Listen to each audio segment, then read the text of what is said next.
Well, our next guest here on GCR, we would tell you that he's from Baltimore, but everyone knows that. The whole world knows where this man is from. He, of course, a former Terp, and he just made his NBA debut this week for the New Orleans Pelicans. It's a pleasure to welcome back to the program Derik Queen, who is with us now here on GCR.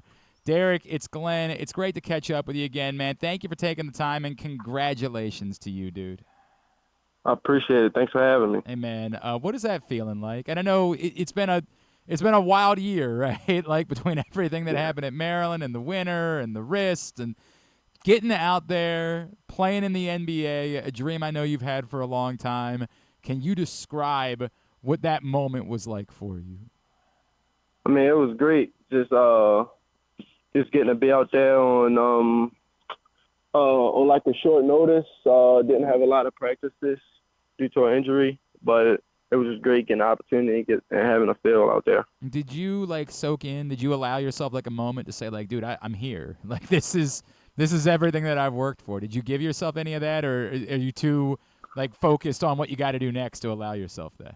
No, no, not really. I mean, it was excited just going through the process to get here, and then probably when I first started practicing, or we all got together, it was like a crazy moment. But I mean, it's game time. It's like business and stuff, so it's really not a lot of time to really enjoy it and just like I don't know, be like my dreams come true. It's just been something I've been working on. I appreciate that, man. I know there's a lot more dreams, right, moving forward for you to live through. Derik, my favorite moment, going coast to coast, right? Like, how many times do you still think people don't realize what they're up against when they're up against you and just think you're a big, and how much joy do you have when you get to remind them, yeah, I'm a ball handler too? Uh, yeah, I mean, no, that's a great feeling of surprising people. I don't think the team had a lot of film on me because I didn't play no preseason games. So, and then also like I feel like the coaches have like faith in me to make plays, to rebound and push and start like good offense. So, I mean, that was just a good moment. What is the decision making process for you? Like what do you need to see to decide I'm calling my own number here versus I'm gonna give it up and let one of these other guys bring it up? Uh, first I gotta get the rebound. Yeah, true. And then the decision making is I don't know. I just gotta be in a moment. If I see people at the rim, just kick it out. Of course, just try to make the right place. I mean, when it works, bro, it is awesome to see, and I know how excited people were. Derek, you talk about obviously not having the preseason and not being able to go through it. Do you find yourself thinking like I've got to play catch up a little bit, or is this just basketball? Like as soon as you get back out on the floor, everything's natural, everything's normal to you.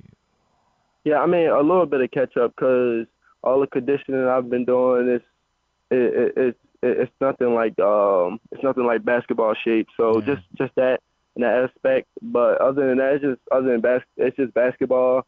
Probably just quicker decisions because it's stronger, faster, older people and stuff. Right. So just quicker decisions. So it's really not much catching up to do. Did you notice that even in game one? Like, did it strike you like, oh yeah, this is a little bit different. These dudes, they're a little bit different than what I've been up against in college. Yeah, definitely. They're just stronger. Like I said, they older, and then they know this game. This is a different game than college than any other basketball game. So it's like yeah, it definitely is different, and it's just like how stronger these guys are than where I'm coming from college, and Yeah. how efficient like everybody movement is. Guys like John Morant, obviously, who you're like, yeah, man, that guy kind of 101 when it comes to athletes. Yeah. Like, that guy's different. Derik Queen is with us here on GCR. Derik, how much when you arrive in New Orleans, like I'm sure all of your teammates, they saw the shot, they saw the world react. Here as you know, here in Baltimore, we wanted to build a statue of you after that night because it's our favorite quote of all time. But how much do guys ask you about that? Because I feel like we understand here what came out in that moment when you said that. That you're not just telling somebody where you're from. It is literally part of your identity and who you are and why you're that way. But how much do guys ask you about that?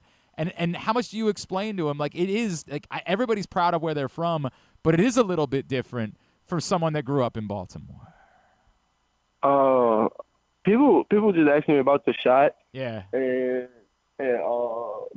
not really what I said, but outside of Baltimore, but like I said in the interview, it just mean like I feel like that we tough, and then like at any moment like that, like we're okay with hanging it over our shoulders, even if it didn't go our way or went our way. I appreciate that, man. Like, did you realize how much it was going to resonate with people? Did you like we're getting ready to do like our year end, and it's literally like the moment of the year here in Baltimore. It's like the best thing we've ever experienced. Did you realize quickly how much it was going to resonate with people? No, not really. It took like a day or two, then people started making shirts, and then it kept going viral on social media. So I didn't really know in the moment. Of course, I don't think nobody really know. Like, You just if celebrating, something will blow up in the moment. Yeah. right? Like, I mean, it's just an amazing game winner in the NCAA tournament. Another type of thing that you dream about your entire life. And then here it is, and now everybody wants to talk about this.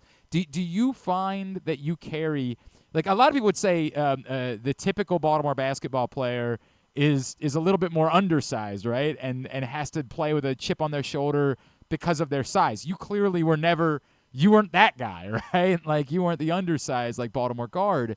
But have you always had that same chip on your shoulder that we associate traditionally with Baltimore basketball players because it's so easy for guys from here to just be overlooked? Yeah, definitely. On my side, I just try to watch the game, study the game a lot, and then God blessed me with the size and height, so just had to use it, and just kept studying the game, and just create opportunities for myself. Do you find yourself like, does the Baltimore in you come out? Like, do you find yourself like that's Baltimore? Like, that's the like. Is there anything that you do where you like that you just know that's because of where you're from? Yeah, like every day it's a new lingo that I say that my teammates never heard, and they What? always Okay. joke. And, What about like and like two and you? Is that one of them? Do you have that? yeah, but they don't really say nothing about that because they see it on social media every day Okay. and stuff. But like the lingo, like some of the funny stuff we say in the locker room that they say like they never heard of that. That's new, or they say they're gonna carry it with them, like use it and stuff. Do you guys have you gotten anybody else in the locker room to start calling each other dummy? Yeah, a lot of us go. A lot of us say it. I actually love that.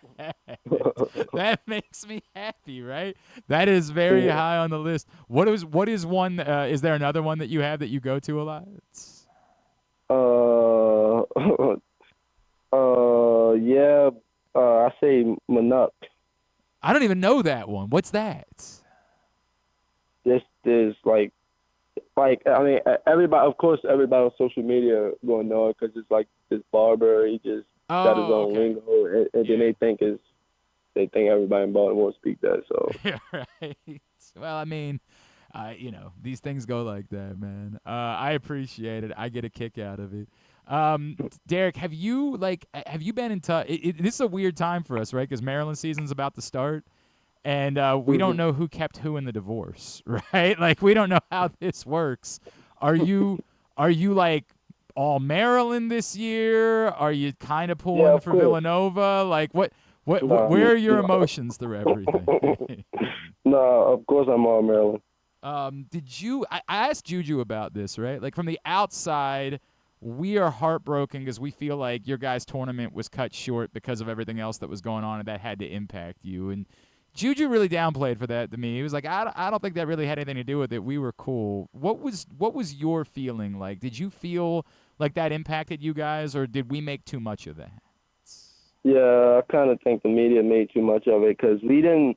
Because in the locker room, y'all don't know. Of course, y'all don't know what's going on in the locker room. Yeah. But like, it was just like a 10-second conversation. Willa had to say what he said, and then after a few teammates said this was going to happen or this, then it was the end of it. But we all had one goal, and was trying to win. Do you? Okay, now where are you with him? Like, will you Are you guys cool? Because I know that's your guy, and I know he brought some of the staff too and players. Like, because Maryland fans are getting ready to show up when Villanova comes to play Georgetown and like harass him. Are you still cool with Coach Willard? Yeah, I'm still cool with Coach Willard. That part, you're taking both sides in the divorce. I understand. I understand. You gotta protect the kids. Derik, tonight you guys are going up against the San Antonio Spurs, which means that at some point, I'm gonna guess that you're gonna be squaring off with Victor Wembanyama. What does that like mean to you? Do things like that like hit you in a certain way? Like I'm really doing this. This is really happening. Uh, I mean, yeah, I mean, this is the best league that anybody can play in. So, of course, we're going to see some crazy plays, some great players, some good players and stuff. I mean, that guy's an alien, though. Like, that guy is a freak, dude. That guy can do things that no other human being can do. What are you? Have you saved anything like from the first game? Did you save your shoes? Like anything that you wanted to keep mementos? Are you that type of person? No, that's not me. Did you do that from the game winner in the tournament? Did you keep anything from that night? Yeah, those green shoes, but I haven't worn them in a little minute. Well, I mean, hang on. They might be like your lucky shoes, right? Yeah. I always had good games in those. But well, wait a second. Now, did you not wear them in the Florida game? I did. Okay, all right. I was gonna say that we are gonna blame the shoes if that was the case. Now we got to scratch that off the list. Then I guess that's not the issue. What I did also want to ask you because I know you got to be there for opening day with the Orioles, right? Yeah. What did that experience mean to you? To throw out a first pitch, to have the crowd go absolutely freaking nuts for you in your hometown the way they did. I know you got to be Mr. Splash. Like what did that experience mean to you? It was great. Being in front of the Orioles opening night, we won that game, but my pitch was bad. Terrible. No, I had actually forgotten about that part, dude. Was that one that like did you practice it all ahead of time, or did you just say, hey, whatever happens, happens? It can't be worse. Whatever happens. Yeah, whatever happens. We know there have been worse. Like it can't possibly be worse than like 50 cents. So like whatever. We're good. Derik, dude, we're so happy for you, man. It's just so awesome to see.